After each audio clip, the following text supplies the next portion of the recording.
ગુજરાત રાજ્ય યોગ બોર્ડ દ્વારા દાહોદ જિલ્લાના સંજલી ખાતે 2 દિવસીય યોગ શિબિરનું આયોજન કરવામાં આવ્યું। ગુજરાત રાજ્ય યોગ બોર્ડના ખૂબ જ ઉર્જાવાન પ્રેરણા સ્ત્રોત ચેરમેન આદરણીય વંદનીય પૂજનીય યોગ સેવક શિષપાલજી સાહેબના માર્ગદર્શન હેઠળ દાહોદ જિલ્લાના સંજલી તાલુકામાં શ્રીમતી એન.કે. નર્સિંગ કોલેજ ખાતે તારીખ 27/4/2026 અને તારીખ 28/4/2026 એમ 2 દિવસીય યોગ શિબિરનું આયોજન કરવામાં આવ્યું હતું।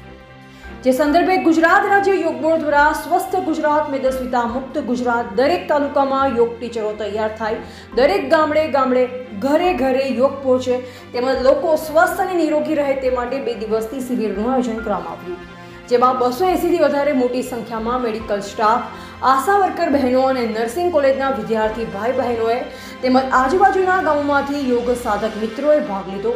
આ શિબિરનો મુખ્ય હેતુ સમગ્ર સંજલી તાલુકાના બધા જ ગામડાઓમાં યોગ ટીચર ભાઈ બહેનો તૈયાર થાય, બધા લોકો સ્વસ્થ અને નિરોગી રહે તે માટેનો હતો। આ કાર્યક્રમના મુખ્ય મહેમાન આદરણીય THO ડોક્ટર સિંઘ સાહેબ, ડોક્ટર સીમાબેન, શ્રીમતી એન.કે. નર્સિંગ કોલેજના આચાર્ય શ્રી બ્રિજેશ બારિયા સાહેબ તેમજ ગુજરાત રાજ્ય યોગ બોર્ડના ખૂબ જ ઉર્જાવાન એવા આદરણીય ઝોન કોર્ડિનેટર પિંકીબેન, દાહોદ જિલ્લા યોગ કોર્ડિનેટર ધોળાભાઈ પારગી, રાહુલકુમાર પરમાર, સંજલી તાલુકા યોગ કોચ લાલસિંહ મહિડા, ફતેપુરા તાલુકા યોગ કોચ શંકરભાઈ કટારા, યોગ ટ્રેનર અશ્વિનભાઈ ચરપોટ તેમજ આજુબાજુના ગામડાઓમાંથી આશા વર્કર બહેનો અને યોગ ટ્રેનર ભાઈઓ બહેનો ઉપસ્થિત રહ્યા હતા।